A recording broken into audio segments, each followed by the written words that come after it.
Veig que som 12 persones en el grup de discussió i el que ens han proposat és que tractem 3 preguntes que ara compartiré amb vosaltres.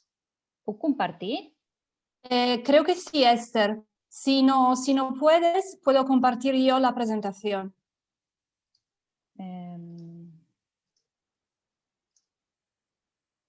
No veig l'opció. Lo hago yo, Espera, tranquila. no, ja està, ja l'he trobat, disculpeu, ja està. Avui com estic. Vale. Veieu la pantalla?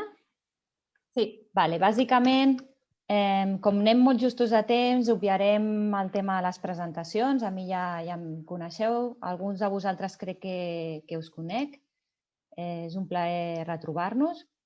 I en qualsevol cas anirem una mica molt al gra a l'hora de debatre les qüestions que ens han plantejat, d'acord?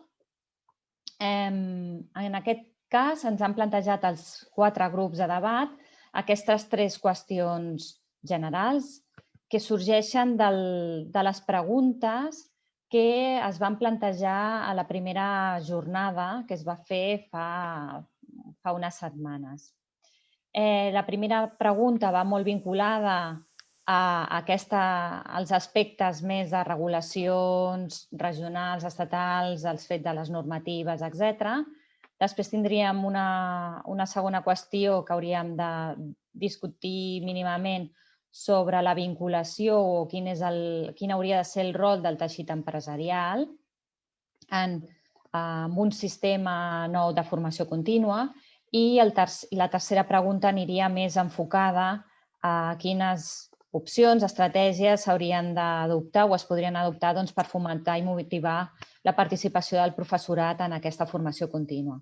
Si us sembla, us proposo dedicar uns 10 minutets a discutir cadascuna de les preguntes per poder anar tot seguit, poder donar un retorn a aquestes 3 qüestions i res més. Us sembla que deixi projectada les preguntes o voleu que no les projectem i així ens veiem les cares més?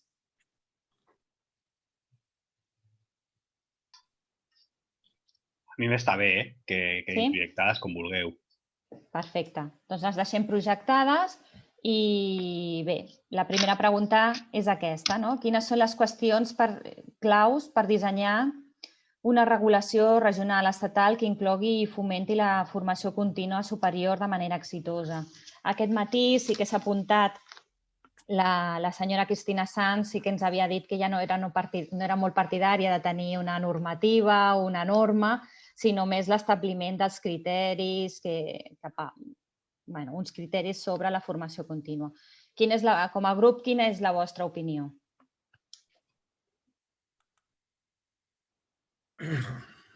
No sé, si voleu, començo jo per trencar el foc, no? Perfecte, gràcies.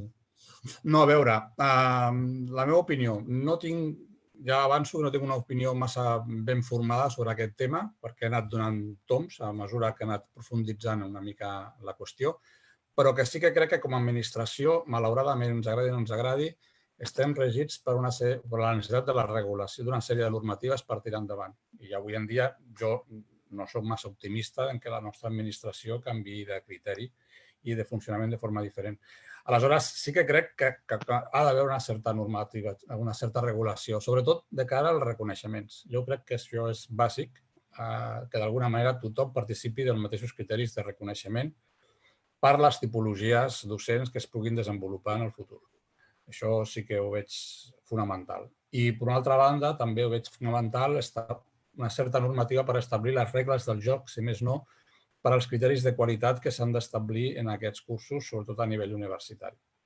Que crec que no podem deixar-ho de banda, no podem caure en el fet de fer qualsevol cosa, sinó que com a universitats estem obligats a donar un mínim de qualitat. I en aquest sentit sí que hauria de tenir les regles del joc per establir criteris homogenis i coherents de qualitat. És la meva opinió.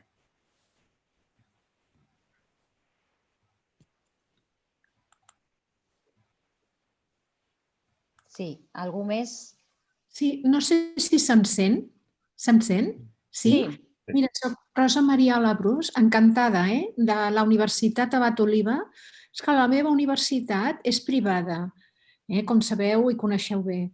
Llavors, a mi em sembla molt encertades les dues jornades.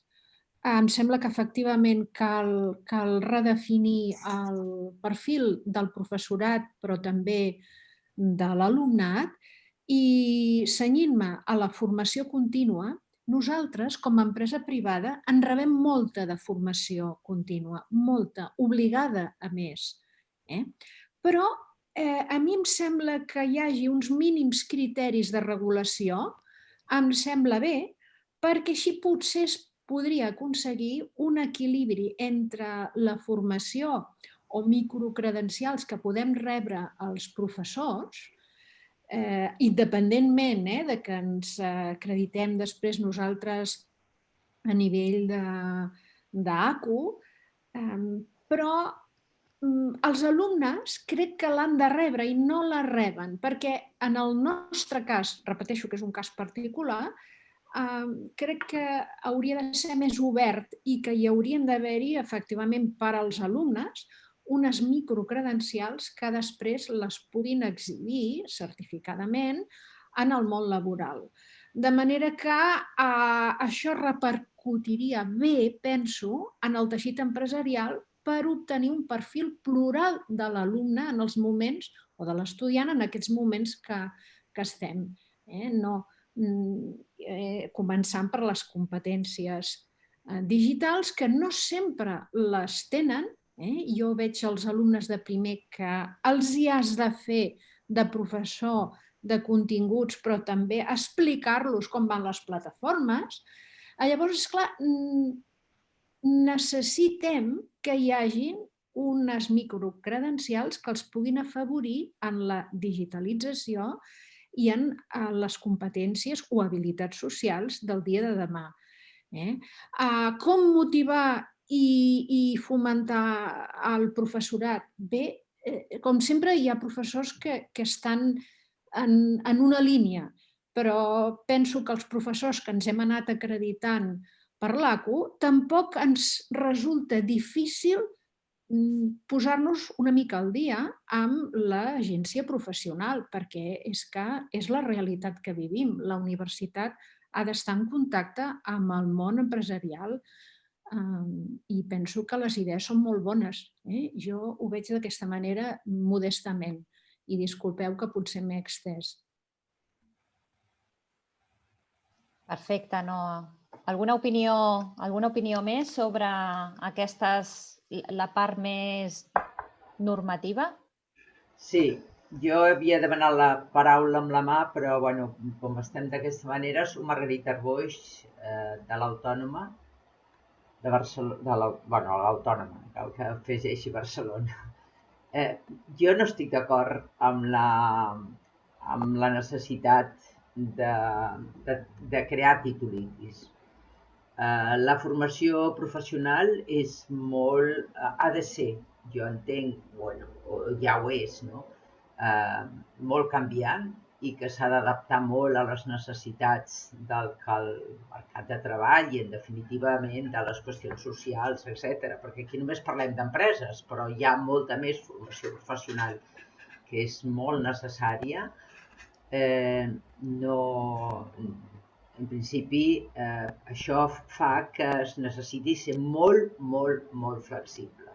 Per tant, jo el que entenc és que tindrien que haver-hi uns criteris molt generals del que s'entén per formació professional.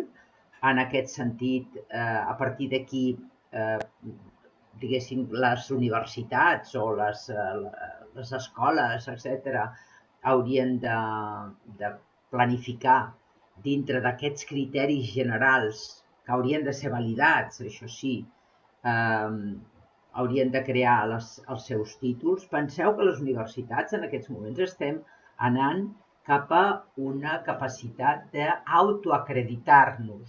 Vull dir, per exemple, l'Autònoma ja ha fet l'acreditació de l'estructura i ara està fent l'acreditació de les facultats. I, per tant, podran elles soletes dintre de la normativa i passant els controls cada X anys a partir de l'ACU, vull dir, regular-se els seus propis estudis. Per tant, i no ho dic tant per les universitats, sinó perquè hem de tendir a la flexibilització. Nosaltres ara mateix, a l'Autònoma, estem en un procés de la Universitat Europea i treballarem per microcredencials.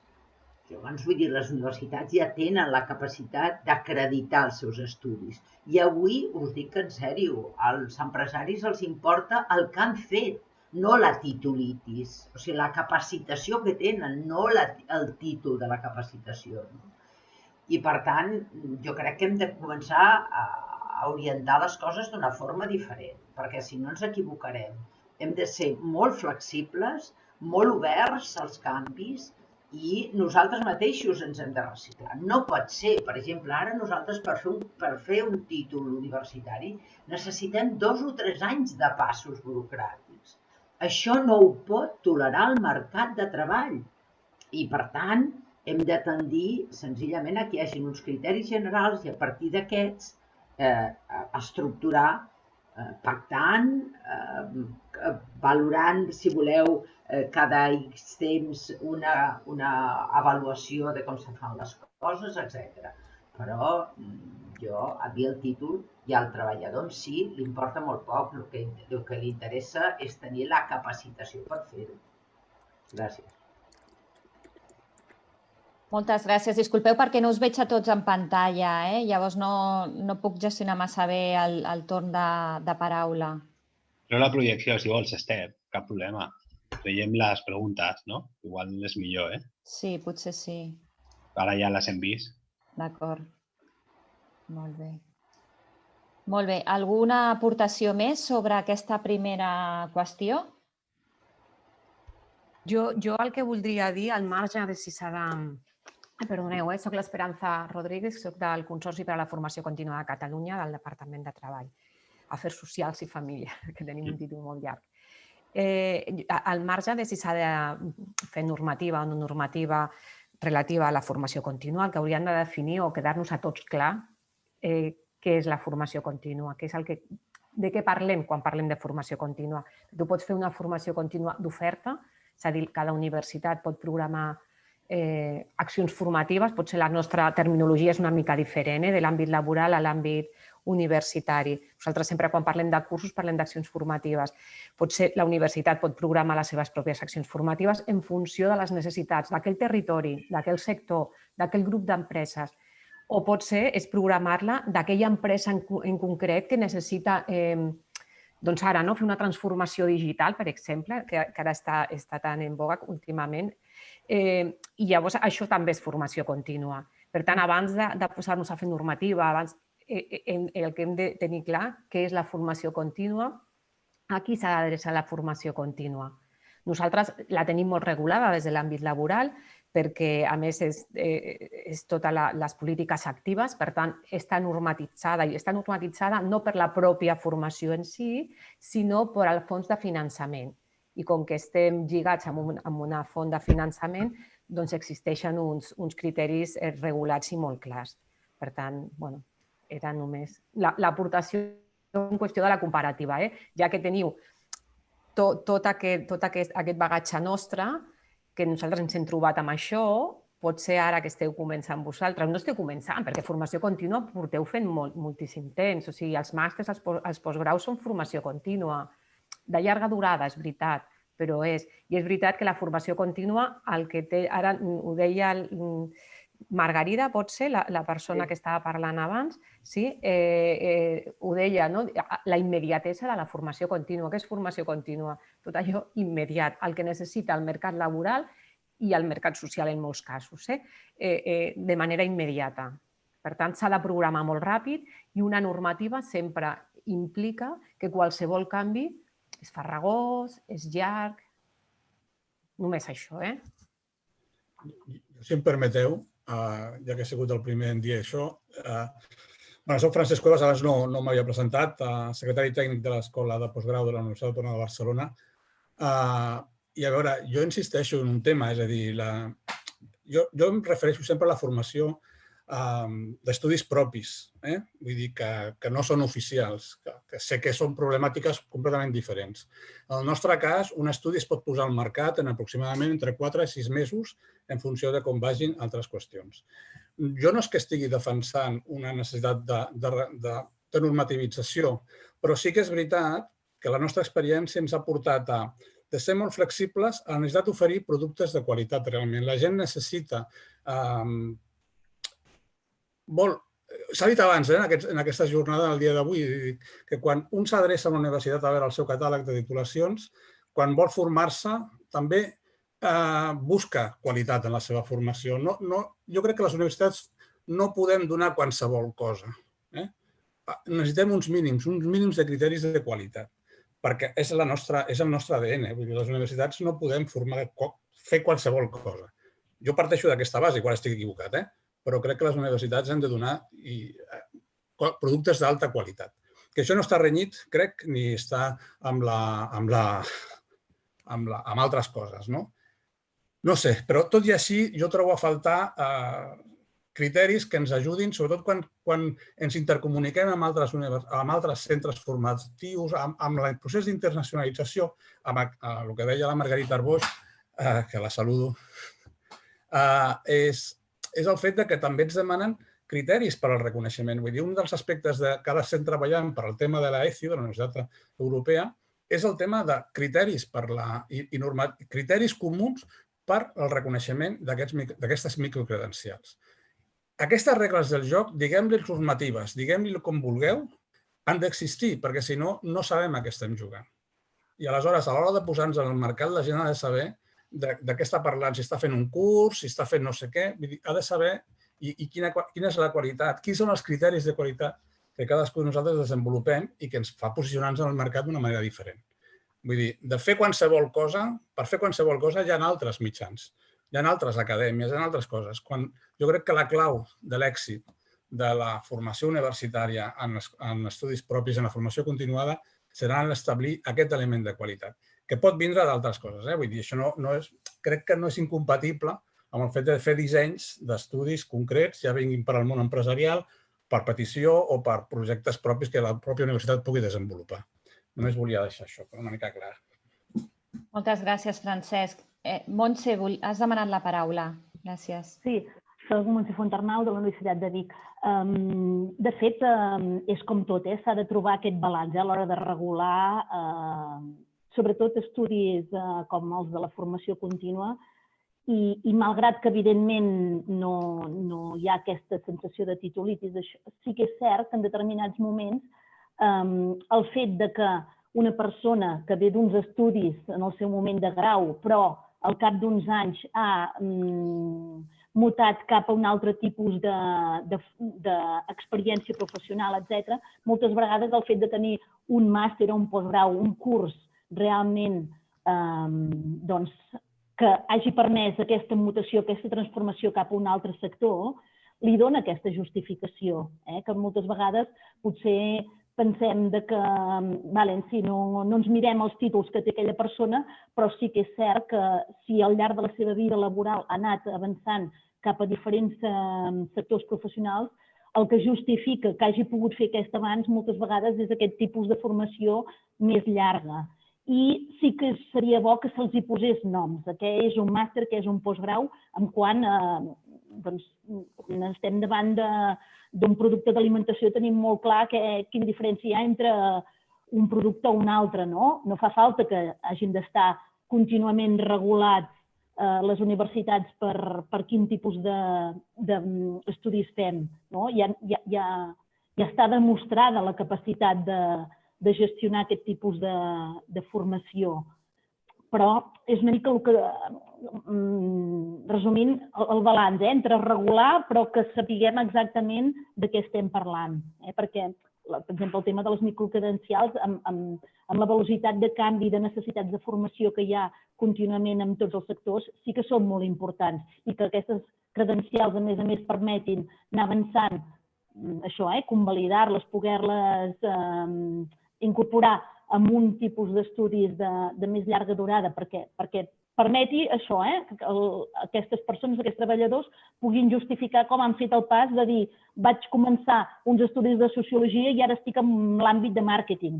No només laboralment una persona pot arribar aquí, sinó que també hi arriba formant-se en uns estudis realment de, moltes vegades, això, que tenen una consistència important en quant a dedicació i càrrega de treball. Una mica aquí la meva intervenció en aquesta primera pregunta. Fantàstic. L'Àlex també ens apunta al xat el tema de certificats professionals. Ho puc explicar molt breument. Volia deixar-vos parlar a vosaltres com a universitats, però perquè a més la intervenció de l'Esperança ja anava en la meva línia. Però sí que voldria dir que treballant amb universitats, el que nosaltres hem vist és molt normal, perquè també ens hem trobat, que cada universitat ja ha sortit aquesta idea. Té el seu... Quan elaboren una formació i prepares el currículum d'una formació, jo què sé, el Big Data, no? Un expert en Big Data, per un és un expert universitari, per l'altre és un especialista universitari, per un té 150 hores, per l'altre 200. A nivell de continguts no us estic dient res de nou, ja ho sé que ho sabeu millor que jo. Però quan entres en el circuit de la subvencionada o d'una formació subvencionada, això és el que cal estandarditzar, perquè sigui reconeixible i perquè sigui, precisament entre sistemes, això sigui transmissible. Si fas formació bonificada o programada per les empreses, cap problema. La universitat pot tenir un títol propi, diferent, i no cal buscar aquesta regulació de mínims. Jo no parlaria d'un certificat de personalitat perquè per mi això és anar-nos a crear un títol, un real decret, aquesta burocràcia de la que parlàvem. Però, si més no, sí, com s'ha fet en el marc de la BDT, dir un front-end developer o un back-end developer o un expert en ciberseguretat té aquesta formació amb aquesta durada i crec que això és el camí que hauríeu de seguir. Modestament ho penso, perquè és la manera de... Sé que és difícil perquè cada universitat voldrà també no? Això al final és un tema d'experts, no? Imposar una mica la seva visió o dir, a mi no m'agrada això, m'agrada, però es tracta de crear coneixement i de treballar plegats. És el que volia dir. Perdoneu, l'Àlex ho ha dit molt clar i ho té molt clar. Quan parleu de formació contínua, voleu formació contínua subvencionada? Estem parlant de formació contínua subvencionada o formació contínua també feta de manera privada? És que allò és una diferència important. No sé... Crec que no són incompatibles. Podem optar a les dues opcions. Clar, sí, evidentment. Ja hi ha experiències on estem participant en la formació subvencionada. Aquí sí que hauria de dir que sí que demanaria a l'administració en aquest aspecte que simplifiqués el tema de formularis i el tema de com adquirir o accedir al catàleg, perquè realment fa falta un altre postgrau per poder a vegades omplir aquestes coses. Vull dir que fa poc van tindre l'experiència a Madrid, també al Servei d'Ocupació de Madrid, ara no recordo les sigles, el CEPE, perdó, i ens han fet un curs, estem fent un curs per poder omplir les instàncies per poder demanar aquesta subvenció. Vull dir que també a vegades demaneu flexibilitat, però jo m'apuntaria una mica també a aquest tema. Vull dir que jo no renunciaria a les dues qüestions, jo crec que les dues són compatibles. A part d'això de la subvencionada o no, que és evident que si tenim, fa una estona parlàvem de 75 milions que es perden, doncs això serien diners realment a captar, no? I que la major part d'aquests diners estan orientats als nivells 5, 6, 7, no? Per tant, hi ha moltes possibilitats de que estigui subvencionada. Però el problema jo crec que també potser l'administració ha de canviar de xip. No pot continuar fent tan burocratitzat. Perdem molts diners per la burocràcia. Per tant, això no pot continuar. S'ha de replantejar. Perquè la flexibilitat també requereix flexibilitat administrativa, perquè si no és impossible. Això no vol dir responsabilitat que s'ha de tenir i també després que hi hagi un rendiment de comptes absolutament correcte i molt avaluat. Però no podem. El sistema que té avui tota la formació, ara parlem de la professional, però podríem també dir la universitària, però no és el cas, no? Vull dir que no pot realment continuar amb l'evolució que té el nostre mercat de treball, perquè és molt més ràpid que tots nosaltres, ens passa la mà per la cara constantment. Vull dir que jo he intentat a la meva universitat, i això ho sap el Francesc, posar en marxa diversos cursos realment lligats i la meva pròpia universitat ha sigut una màquina taladradora per no poder fer més coses de les que he fet. O sigui que us ho dic perquè jo era i soc una fervent, diguéssim, lluitadora per la formació professional, no universitària, perquè hi hagi lligat entre ambdues, perquè es pugui saltar molt més fàcilment d'una a l'altra. Això és una màquina taladradora a la burocràcia, us ho garanteixo. Vull dir que s'hi ha de passar per la comissió acadèmica, que s'hi ha de passar per la comissió no sé quantos. I amb tot això, amb 4 anys de mandat, jo he pogut fer dos, que és ridícul. Quan vaig a començar el primer dia del meu mandat a matxacar amb això i contractar una persona per això, etc. Vull dir que, per tant, la meva experiència em diu que hem de donar la volta a l'estructura administrativa i a l'estructura de la nostra formació. No dels continguts, que es fan coses molt ben fetes. N'hi ha d'altres que no, com a tot arreu.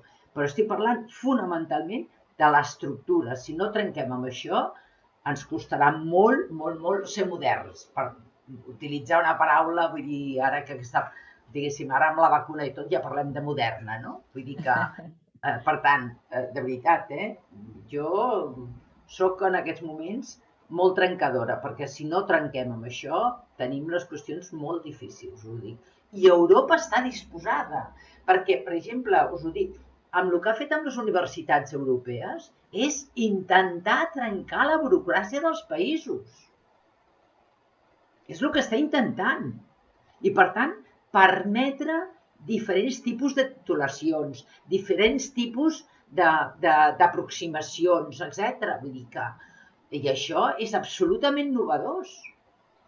Si em permeteu... Estem intentant anar per aquí, us ho dic en sèrio, i si nosaltres no ho fem, ens equivoquem. I hem de ser, els que estem aquí, que estem preocupats per aquest tema, hem de ser impulsors i trencadors, perquè si no, no ens en sortirem. Si us sembla, saltem mínimament a la segona pregunta, perquè si no el retorn serà bàsicament d'aquesta qüestió. La segona pregunta és: quin hauria de ser el rol del teixit empresarial en la creació d'un sistema nou de formació contínua superior per, la primera qüestió, integrar-los i fer-los ser part d'aquest procés i comptar amb els seus coneixements sobre necessitats i oportunitats imminents?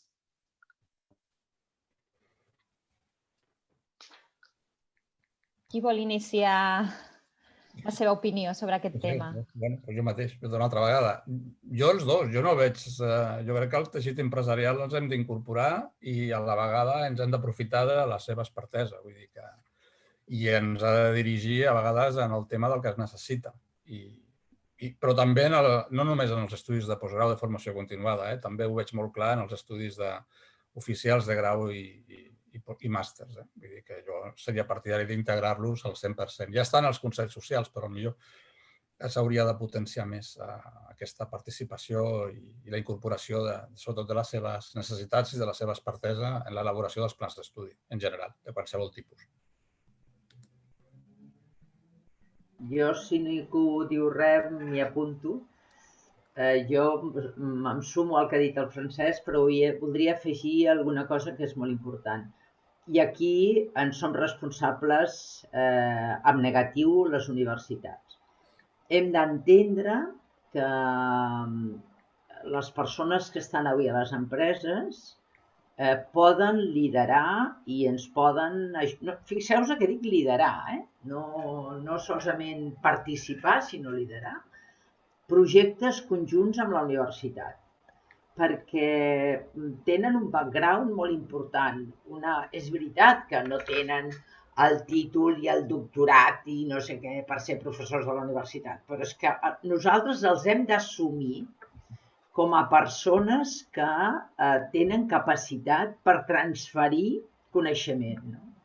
I això és molt important. Per tant, el background de les empreses, dels treballadors de les empreses, i a més de les seves estructures, ens pot ajudar moltíssim a fer una formació dual, per exemple, que és, a part hi ha d'altres formacions, però la dual ens pot permetre, vull dir, fer una formació molt important als joves en aquests moments. I per tant, jo crec que hem de caminar cap a la unió i el reconeixement d'aquestes persones com a professors d'una formació superior, i independentment de que no tindran que si són agregats o són titulars o són catedràtics. Això és el de menys. Però hi ha molta gent que li costa molt acceptar això a les universitats. I, per tant, hem de trencar això també dintre de les universitats. Ja s'ha fet molt, jo crec que s'ha fet molt en aquests últims anys, però és fonamental el seu paper, al meu criteri. Hi ha persones que no han participat en el debat. Veig aquí en els noms el Mario Ruedas, Natàlia Rull, Enric, Anna Pi. No sé si voleu afegir alguna cosa en aquesta qüestió. Disculpeu perquè no em funciona la càmera i estic aquí patrullant però no me'n surto. No res, jo afegir, estic completament d'acord amb tot el que s'ha dit fins ara, és a dir, penso que normativitzar no tocaria, la formació contínua ha de ser flexible i dinàmica per poder donar resposta i també estic d'acord també amb el que comentava una mica la Montse, una mica el marc aquest de les titulacions, de saber què s'està oferint, o una mica que tothom anem una mica alineats, però sense normativitzar, és a dir, que hi hagi com uns paràmetres. També pel que fa a l'empresa, òbviament, és a dir, jo penso que ha de quedar integrada i que cal i que ha de formar part i que ens ha d'ajudar i que hem de poder treballar en col·laboració i hem de poder... És que és de l'única manera que podem entrar a oferir formació adreçada a empresa i a la necessitat real i present i de futur. Vull dir, és que és obvi i hem d'anar a això, el que comentava la senyora Margarita. S'ha de ser flexible per totes les bandes i tampoc no ens podem trobar en unes institucions que ens posen uns pals a les rodes tremendos, és a dir, que quan te poses a treballar i a demanar i a intentar col·laborar en aquest sentit, la veritat sigui horrorós, sigui un procés horrorós.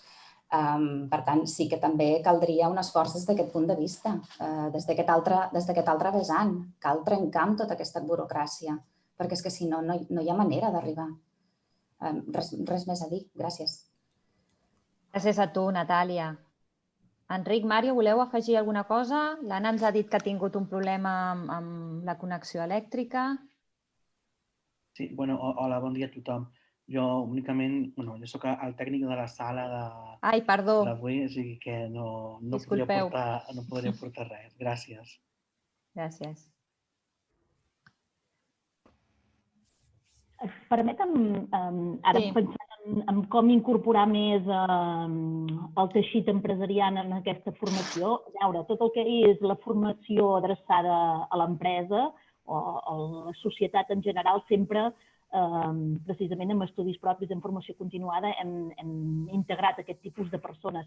El que passa que no sempre és fàcil, vull dir, l'empresa el que ha de fer és l'empresa o l'hospital de torn o el centre sanitari, etc., ha de maximitzar la seva feina i moltes vegades no pot col·laborar perquè té prou... No sé si de la mateixa manera que existeix un tipus d'incentius perquè els treballadors estudiïn, tipus fundar, etc., si es podria plantejar algun tipus d'incentius d'aquelles persones, d'aquells professionals que estan a l'empresa quan fan docència.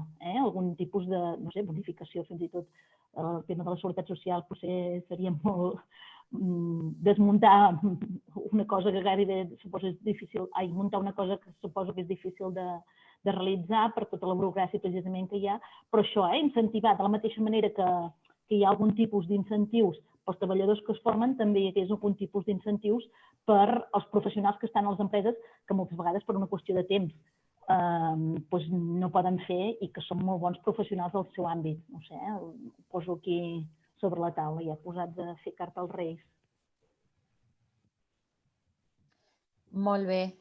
Tenim un parell de minutets més per algun comentari més. Jo crec que no sé si la tercera pregunta ens dona temps d'apuntar alguna idea sobre quines serien les opcions més idònies per fomentar i motivar entre el professorat universitari la implementació de la formació contínua i atreure el seu interès. Ara la Montse apuntava aquests incentius per professionals que estan en empresa, però ara pel professorat de la universitat, com ho veieu?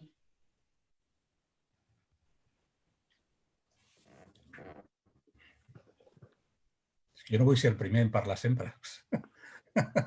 Tenim 2 minutets. Jo crec que s'ha d'incorporar la carrera professional del docent aquesta participació. Ara prima massa el tema recerca i el tema docència. Bé, docència una mica menys, gestió una mica menys encara. S'hauria d'incorporar dintre del que és el currículum i per la promoció també la participació en aquests temes a nivell docent. A part de que poden estudiar fórmules que ja es fa en els estudis propis d'abonament de la seva participació. Però crec que és important també que el professorat pugui incorporar aquesta participació en el seu currículum per al seu desenvolupament professional. Jo permeteu-me que també, encara que pel dir també que parlo de nou, però coincideixo amb el mateix que ha dit fa un moment la Montse, pensant en les empreses. El professorat universitari que participa en algunes d'aquestes tasques us puc dir que surt absolutament gratificat, perquè ho hem comentat amb ells i tal. El que sí que s'ha de col·locar és amb la seva... Nosaltres, tots els professors de la universitat, tenim el nostre portafoli, on es marquen les hores de classes que fem, etcètera, i en canvi això no està, no forma part. Per tant, hem d'introduir aquest element dins del portafoli dels professors universitaris. No de tots, però dels que vulguin, qui compti amb la seva activitat docent que se li té en compte a l'hora de treballar, diguéssim, dintre d'una estructura universitària. Per tant, jo crec que només amb el reconeixement ja seria un punt favorable perquè s'hi apuntessin. Jo crec que ho hem de deixar aquí. Moltíssimes gràcies a totes i a tots per la vostra participació. La Francesca ens ha posat el link a l'enllaç a la sala on estem tots i moltíssimes gràcies de nou per la vostra participació. Fins ara. Adéu a tots i a totes. Adéu, Margarita. Adéu, Francesc.